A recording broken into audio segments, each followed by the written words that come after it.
Kumpiyansa raw si Senator Bam Aquino na matutugunan ng Senate Bill No. 121 o Classroom Building Acceleration Program o CAP-Act ang mahigit 165,000 classroom backlog sa bansa.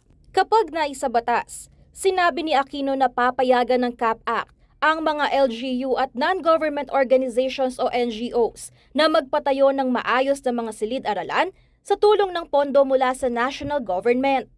Sa kanyang inspeksyon sa Lacandula Elementary School at Dr. Adelaido C. Bernardo High School sa Mabalacat City, Pampanga, nakita mismo ni Aquino ang agarang pangangailangan para sa dagdag na silid-aralan. May mga pasilidad umano na sira na, ngunit patuloy pa rin ginagamit. I-bypass natin ang DPWH, ibigay natin yung pondo sa mga LGU at sa mga NGO na may track record sa paggawa ng school building.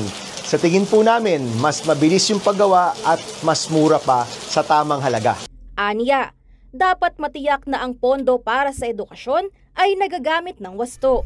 Nais po natin makita na mas may pondo pagdating sa edukasyon, pagdating sa classroom, at yung pondong yan na nasasayang lang, nabubulsa lang, nawawala lang, mapunta po sa tama. Hinimok din niya ang pamahalaan na magtiwala sa mga may kakayahang LGU at NGO na makatulong sa pagpapabuti ng kalidad ng edukasyon sa kanilang mga komunidad.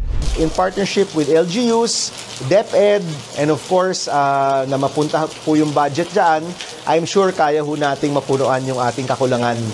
Kasabay nito, iginiit ng mambabatas ang kanyang hangaring ilipat ang bahagi ng flood control budget sa edukasyon sa halip na ilaan ito sa bilyon-bilyong pisong pondo sa mga lugar na hindi naman binabaha. Nais ho namin makita ang isang mas maayos na pondo ng flood control. Kutob ho namin, bababa po yung 275 billion, mapufocus siya sa mga lugar na meron talagang pagbaha. Yung matataptesan po, yung matatanggal, natingin po namin, naabot pa siguro ng 100 billion, nais ho namin ang ilagay sa edukasyon. Sa datos ng Department of Education o DepEd, nasa mahigit 165,000 ang classroom shortage sa bansa. Kabilang sa mga rehiyon na may pinakamalaking kakulangan, ang Calabarzon na may 18.7% o katumbas ng 31,010 classrooms.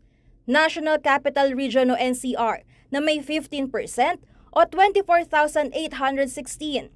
Bangsamoro Autonomous Region in Muslim Mindanao o BARMM na may 8% o 13,235. Central Luzon na may 7.9% o 13,070 na silid-aralan at Central Visayas na may 7.6% o 12,574 classroom shortage. Kaugnay nito, tinitiyak daw ng mambabatas na magiging prioridad sa 2026 national budget ang pagpapatayo ng mga silid-aralan.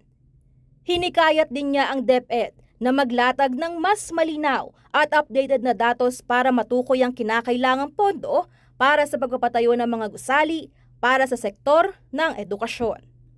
Angelica Cara, CLTV 36 News.